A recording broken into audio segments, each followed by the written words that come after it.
Avec nos confrères d'enquête quotidien.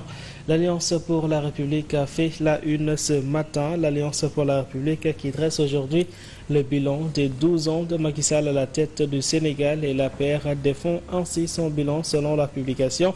La rationalisation des dépenses publiques, un sujet qui n'a pas donc échappé au débat hier et la publication de notre aujourd'hui. Plus de 133 milliards de francs CFA à d'économies selon Beno Bokeyakar aujourd'hui. L'eau, l'électricité, le téléphone, les voitures, les logements, les agences entre autres. Bien sûr, toujours au centre des débats et ces postes qui grèvent le budget selon la coalition qui était au pouvoir et la fiscalité également est donc définie aujourd'hui comme l'une des mesures qui avait renforcé le pouvoir d'achat d'Exit la publication. C'est une réponse ainsi aux accusations infondées selon enquête quotidien.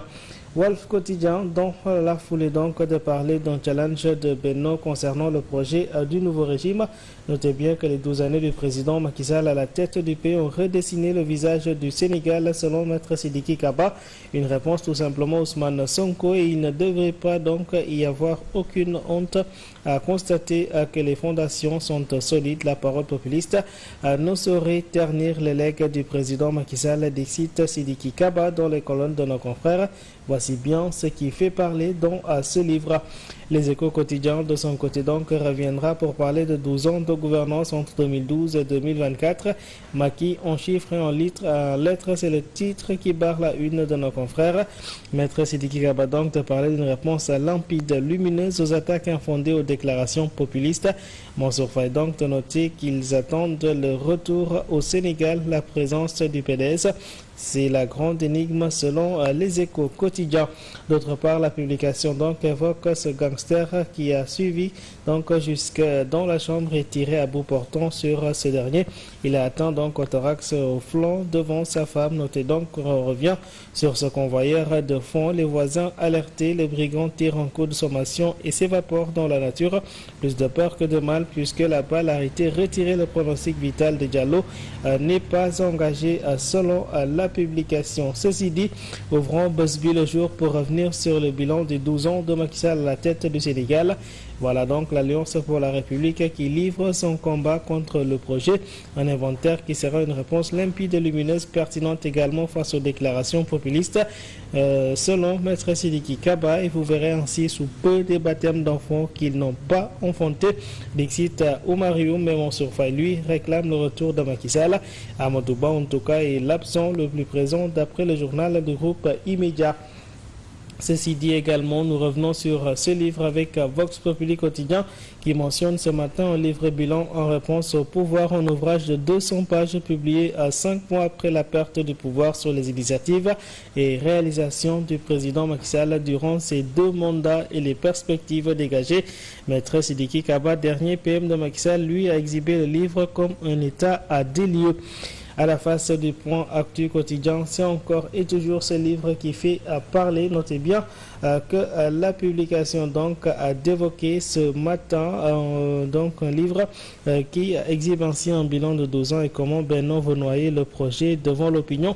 La publication tente donc d'expliquer, il montre que le PASTEF n'est que dans la continuité du plan Sénégal émergent. Amadou Ba et ses amis grands absents de la rencontre, Beno toujours téléguidé à part Macky Sall. En bas de page, le journal revient sur les changements dans la police. Notez bien que cette police est à des poursuites et des changements. À la DIC, notez qu'Adra Messa remplacé par Elage Beiti Sen, Bara Sangaré lui quitte la sûreté urbaine. Ismaïla Goudjabi s'installe et Elage Sek Tramé laisse donc le commissariat central de Dakar. À Mamadou Tandaga à Saint-Louis, Thiès, Kaolack, Tomba, Rufisque.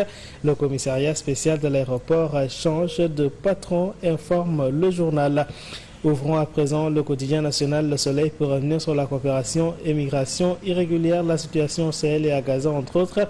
Voici Dakar et Madrid qui affichent leur position. Le président Bassirou Diomaye Faye et son hôte hier en première page. Le premier ministre espagnol Pedro Sánchez sont signés 2 accords. Madrid veut ainsi une migration ordonnée. Dakar préconise une coopération plus étroite. Il y a donc convergence de vues sur la guerre à Gaza selon Le Soleil. l'Indépendant quotidien sur ce note que Dakar et Madrid s'entendent. L'État du Sénégal est dans la dynamique de travailler dans le sens de lutter contre les flux migratoires et Pedro Sanchez lui veut un renforcement de cette extraordinaire collaboration avec le Sénégal en matière migratoire selon le journal. Critique quotidien à présent en première page, donc nous amène à l'Assemblée nationale. C'est la réelle politique au sommet de l'État. Bassirou Diomaye Faye, Ousmane Sonko déshabille les honorables députés. Comprenez là que l'on revient sur cette session extraordinaire d'hier vers une élection anticipée. Le projet charme en tout cas à mal l'électorat selon critique quotidien. L'Assemblée nationale, toujours cette fois-ci avec sur sa quotidien, il y a le dilemme PASTEF ce matin. Beaucoup pensent qu'il faudrait donc attendre au moins le vote du budget 2025 qui doit être effectif le 31 décembre plus tard avant de dissoudre l'Assemblée nationale vu que les délais impartis sont trop courts. PASTEF est aussi obligé de trouver un compromis pour régler le problème du parrainage dont le délai doit être raccourci pour la tenue obligatoire de législative dans un délai de 90 jours.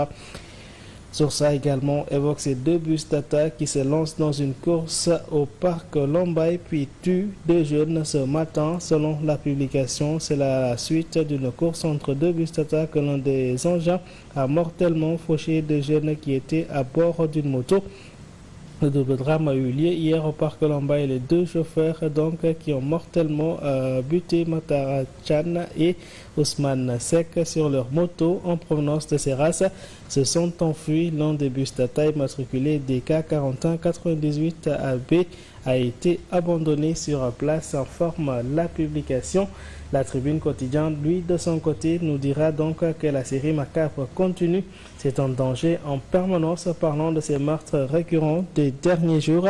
Entre lundi et jeudi, 4 décès par agression. Une fille retrouvée morte dans un canal à Bargny, rappelle le journal. À Grand-Yoff, un homme qui tentait de sauver une dame poursuivie par des agresseurs a été tué. M. Lelou, 18 ans, lui a été poignardé mortellement par son oncle. Un homme encagoulé, lui, a fait irruption dans une maison et a ouvert le feu. Selon la Tribune quotidien, où va le Sénégal, s'interroge-t-on ce matin dans les colonnes du journal Aïcha. Bonjour et voilà donc pour la presse écrite de ce matin. Bonjour Grégoire et merci beaucoup. Très bonne lecture à tout le monde. Nous nous retrouvons dans la deuxième partie. Bien sûr à 8h pour le journal. À tout à l'heure. Merci à Grégoire Gom, amis téléspectateurs. Restez bien avec nous. Tout de suite, nous passons à la rubrique politico-économique avec Pape Malik Thiam.